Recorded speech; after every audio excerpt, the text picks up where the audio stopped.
ഒരുപാട് ആളുകൾ നമ്മുടെ ക്ലിനിക്കിൽ വരുമ്പോൾ ചോദിക്കുന്ന ഒരു കാര്യമാണ്, വയറ്റിന്ന് പോകാൻ ബുദ്ധിമുട്ടുണ്ട്, 2-3 ദിവസം കൂടുമ്പോഴാണ് വയറ്റിന്ന് പോകുന്നത്, ഇനി പോയാൽ തന്നെ മുഴുവനായിട്ടും പോകുന്നില്ല, അങ്ങനത്തെ ഒരു അവസ്ഥയുണ്ട്, ഇതിനെന്തെങ്കിലും ചെയ്യാൻ പറ്റുമോ, എന്തെങ്കിലും മരുന്നല്ലാതെ വീട്ടിൽ തന്നെ എന്തൊക്കെ ചെയ്യാൻ പറ്റുമോ, എന്തെങ്കിലും ടിപ്സ് പറഞ്ഞു തരുമോ എന്നൊക്കെ. അപ്പം അങ്ങനെ നിങ്ങൾക്ക് വീട്ടിൽ ചെയ്യാൻ പറ്റുന്ന ഈ മലബന്ധം ഒഴിവാക്കാൻ വേണ്ടിയിട്ട് നമുക്ക് വീട്ടിൽ തന്നെ കിട്ടുന്ന കാര്യങ്ങൾ കൊണ്ട് ചെയ്യാൻ പറ്റുന്ന ചില ടിപ്സുകളാണ് നമ്മൾ ഈ വീഡിയോയിൽ ചർച്ച ചെയ്യുന്നത്. മലബന്ധം എന്ന് പറയുന്നത് നിസ്സാരമായിട്ടുള്ള ഒരു കാര്യമല്ല. മലബന്ധം നമ്മൾ ട്രീറ്റ് ചെയ്യാതെ വിട്ട് കഴിഞ്ഞാൽ അത് പൈൽസിലേക്കും ഫിഷറിലേക്കും ഒക്കെ പോകാനുള്ള സാധ്യത വളരെ കൂടുതലാണ്. ഈ വീഡിയോയിൽ നമ്മൾ മലബന്ധത്തിനെ കുറിച്ചും മലബന്ധം വരാനുള്ള കാരണങ്ങളെക്കുറിച്ചും അതിന് നമുക്ക് എന്തൊക്കെ മാനേജ് ചെയ്യാൻ വേണ്ടിയിട്ട് ചെയ്യാൻ പറ്റും എന്നുള്ളതിനെ കുറിച്ചാണ് ചർച്ച ചെയ്യുന്നത്. ഞാൻ doctor Anagha Surendran, doctor Hiba Sarovia homeopathy clinic, Perinthalmanna.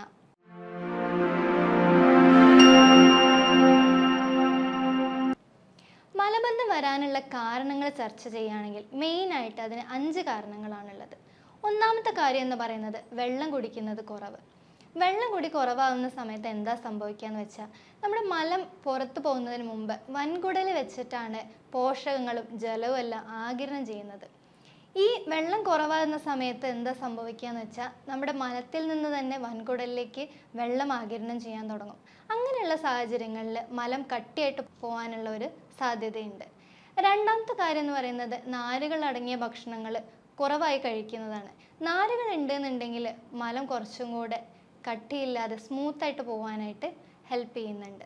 മൂന്നാമത്തെ കാര്യം എന്ന് പറയുന്നത് മലം പിടിച്ചു വെക്കുന്നതാണ്. ഇപ്പോൾ മലവിസർജന സമയത്ത് അത് പിടിച്ചു വെക്കുന്നത് മലബന്ധം കൂട്ടാനായിട്ട് കാരണമാകുന്നുണ്ട്. നാലാമത്തെ കാര്യം എന്ന് പറയുന്നത് വ്യായാമക്കുറവാണ്. നമ്മളൊരു നടത്തമോ അല്ലെങ്കിൽ നമ്മളൊരു ശാരീരികമായിട്ടുള്ള ചലനങ്ങളും ചെയ്യുന്നില്ല എന്നുണ്ടെങ്കിൽ അത് നമ്മുടെ മലദ്വാരത്തിൻ്റെ പേശികളായിക്കോട്ടെ കുടലിനെ ആയിക്കോട്ടെ അതിൻ്റെ ചലനവും കൂടെ മന്ദഗതിയിലാക്കുന്നുണ്ട്. അഞ്ചാമത്തെ കാര്യം എന്ന് പറയുന്നത് നമ്മളുടെ ടോയ്ലറ്റിലെ സിറ്റിംഗ് സ്റ്റൈലാണ്. ഇന്ത്യൻ ടോയ്ലറ്റിലെ സിറ്റിംഗ് രീതിയാവുമ്പോൾ നമ്മുടെ മലദ്വാരത്തിന് ചുറ്റുമുള്ള പേശികൾ ഒന്നും കൂടെ വലിച്ചു നിർത്താനും അതുവഴി മലം സ്മൂത്തായിട്ട് പോകാനും അത് കാരണമാവുന്നുണ്ട്. നേരെ മറിച്ച് വെസ്റ്റേൺ ടോയ്ലറ്റിലെ രീതിയാണെന്നുണ്ടെങ്കിൽ അത്രത്തോളം പേശി വലിവ് അവിടെ ഉണ്ടാവുന്നില്ല. മലബന്ധം എന്നത് തെറ്റായ ഭക്ഷണക്രമങ്ങൾ കൊണ്ടും തെറ്റായ ജീവിതശൈലി കൊണ്ടും വരാവുന്ന ഒരു കാര്യമാണ്. ഇതിന് നിങ്ങൾക്ക് ഭക്ഷണത്തിൽ ഉൾപ്പെടുത്താവുന്ന ചില കാര്യങ്ങൾ എന്താണെന്ന് നോക്കാം. പഴവർഗ്ഗങ്ങൾ നോക്കുകയാണെങ്കിൽ പപ്പായ, ഏത്തപ്പഴം, അതേപോലെ പേരയ്ക്ക കുരുവോടെ കഴിക്കുക, ആപ്പിൾ തൊലിയോടെ കഴിക്കുക. അതേപോലെ പച്ചക്കറികളാണെങ്കിൽ മുരിങ്ങ, ചീര, അങ്ങനത്തെ ഇലവർഗ്ഗങ്ങൾ ഉൾപ്പെടുത്തുക. ഇനി ധാന്യങ്ങളാണെന്നുണ്ടെങ്കിൽ തവിടുള്ള അരി, ഗോതമ്പ് അങ്ങനത്തതൊക്കെ കഴിക്കുന്നത് ഫൈബർ കണ്ടൻറ്റ് കൂട്ടാനായിട്ട് സഹായിക്കുന്നുണ്ട്. അതേപോലെ ധാരാളം വെള്ളം കുടിക്കുക എന്നുള്ളതാണ് വേറൊന്ന് ചെയ്യാൻ പറ്റുന്നത്. ഒരു ദിവസം 3 മുതൽ 4 ലിറ്റർ വരെ വെള്ളം കുടിക്കുന്നത് ദഹനം കുറച്ചും കൂടെ എളുപ്പമാകാനും മലം ഭയങ്കര സ്മൂത്തായിട്ട് പോകാനായിട്ടും ഹെൽപ്പ് ചെയ്യും. ദിവസവും രാവിലെ വെറും വയറ്റിൽ ഇളം ചൂടുവെള്ളം കുടിക്കുന്നത് ദഹനം കുറച്ചും കൂടെ എളുപ്പമാക്കാനും മലം കുറച്ചും കൂടെ സ്മൂത്തായിട്ട് പോകാനും ഹെൽപ്പ് ചെയ്യുന്നുണ്ട്. വീട്ടിൽ ചെയ്യാവുന്ന ലളിതമായ കാര്യങ്ങൾ നോക്കുകയാണെങ്കിൽ അതിൽ ഒന്നാമത്തെ കാര്യം എന്ന് പറയുന്നത് ഒരു 5-6 ഉണക്കമുന്തിരി രാത്രി കിടക്കുമ്പോൾ വെള്ളത്തിലിട്ട് വെച്ച് രാവിലെ ആ വെള്ളത്തോടെ കഴിക്കുന്നത് നല്ലതാണ്. ഇനി അല്ലെങ്കിൽ രാത്രിയിൽ പാലിൽ ചേർത്ത് ഉണക്കമുന്തിരി കഴിക്കുന്നതും നല്ലതാണ്. രണ്ടാമത്തെ കാര്യം എന്ന് പറയുന്നത് നെയ്യ് ഒരു ഇളം ചൂടുവെള്ളത്തിലോ അല്ലെങ്കിൽ പാലിലോ കലർത്ത് രാത്രി കിടക്കുന്നതിന് മുന്നേ കുടിക്കുന്നതും മലം കുറച്ചും കൂടെ സ്മൂത്തായിട്ട് പോകാൻ ഹെൽപ്പ് ചെയ്യുന്നുണ്ട്. മൂന്നാമത്തെ കാര്യം എന്ന് പറയുന്നത് നന്നായിട്ട് മലബന്ധം ഉള്ള ആൾക്കാരാണെന്നുണ്ടെങ്കിൽ ആവണക്കെണ്ണ ഒരിത്തിരി പാലിൽ ചേർത്ത് കിടക്കുന്നതിന് മുന്നേ കഴിക്കുന്നത് നല്ല രീതിയിൽ ഹെൽപ്പ് ചെയ്യുന്നതായിട്ട് കണ്ടുവരുന്നുണ്ട്. ഇനി മലബന്ധം എന്നുള്ളത് ട്രീറ്റ് ചെയ്യാതെ വിട്ട് കഴിഞ്ഞാൽ അത് പൈൽസ് പോലുള്ള അസുഖങ്ങളിലേക്ക് അല്ലെങ്കിൽ ഫിഷർ പോലുള്ള അസുഖങ്ങളിലേക്ക് മാറുന്നുണ്ട്. ഈ മലബന്ധം സ്ഥിരമായിട്ടുള്ള ആൾക്കാർക്ക് എപ്പോഴും ഇങ്ങനെ മുക്കി പോകുന്ന സമയത്ത് ഈ എന്താ സംഭവിക്കുന്നതെന്ന് വെച്ചാൽ അവിടെയുള്ള റെക്ടൽ വെയിനിൽ ഒരു കംപ്രഷൻ ഉണ്ടാവുകയും അതുമൂലം തടിപ്പുകൾ പോലെ വീർത്ത് വരികയും ചെയ്യുന്ന ഒരു കണ്ടീഷനാണ് പൈൽസ് എന്ന് പറയുന്നത്.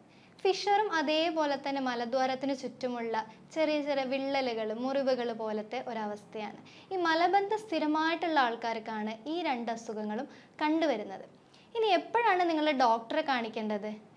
മലം പോകുന്ന സമയത്ത് മലത്തിൻ്റെ കൂടെ രക്തം വരിക, മലം വളരെ കട്ടിയായിട്ടും വളരെ ഡ്രൈ ആയിട്ട് വളരെ കറുത്ത നിറത്തോടെ കൂടി പോവുകയാണെന്നുണ്ടെങ്കിൽ ഒരു 2-3 ദിവസമൊക്കെ കണ്ടിന്യൂസ് ആയിട്ട് മലം പോവാതിരിക്കുകയാണ്, അല്ലെങ്കിൽ ഒരു 4 ദിവസമൊക്കെ കഴിഞ്ഞിട്ടാണ് മലം വരുന്നത്, ഇനി മലം പോയാൽ തന്നെ കറക്റ്റായിട്ട് മുഴുവനായിട്ടും പോകുന്നില്ല, അങ്ങനത്തെ പ്രശ്നങ്ങളൊക്കെ ഉണ്ടെന്നുണ്ടെങ്കിൽ നിങ്ങൾ തീർച്ചയായിട്ടും ഒരു ഡോക്ടറെ കണ്ടിരിക്കണം. നമ്മളിവിടെ ജർമ്മൻ പൊട്ടനേച്ചർ ഹോമിയോപ്പതി മരുന്നുകൾ ഉപയോഗിക്കുന്നത് കൊണ്ട് തന്നെ നമുക്ക് യാതൊരുവിധ സൈഡ് എഫക്ട്സും ഇല്ലാതെ ഒരുപാട് പേഷ്യൻസിൻ്റെ ബുദ്ധിമുട്ടുകൾ മാറ്റിക്കൊടുക്കാൻ സാധിച്ചിട്ടുണ്ട്. നമ്മൾ നിങ്ങളോട് കാര്യങ്ങൾ ഡീറ്റെയിൽ ആയിട്ട് ചോദിച്ചറിഞ്ഞ് നിങ്ങളുടെ ശാരീരികവും മാനസികവുമായിട്ടുള്ള കാര്യങ്ങൾ മനസ്സിലാക്കി നിങ്ങൾക്ക് എന്ത് കാരണം കൊണ്ടാണ് ഈ ബുദ്ധിമുട്ടുകൾ ഉള്ളത് എന്ന് തിരിച്ചറിഞ്ഞ് അതിനുള്ള മരുന്നുകളാണ് കൊടുക്കാറുള്ളത്. നിങ്ങൾക്ക് ഈ പ്രശ്നത്തിനെ കുറിച്ച് കൂടുതൽ അറിയാനോ എന്തെങ്കിലും സംശയങ്ങളോ ഉണ്ടെന്നുണ്ടെങ്കിൽ നിങ്ങൾക്ക് താഴെ കൊടുത്തിരിക്കുന്ന നമ്പറിൽ കോൺടാക്റ്റ് ചെയ്യാവുന്നതാണ്. ഈ വീഡിയോ ഉപകാരപ്രദമായെന്ന് വിശ്വസിക്കുന്നു. അടുത്ത വീഡിയോയുമായി വീണ്ടും കാണാം.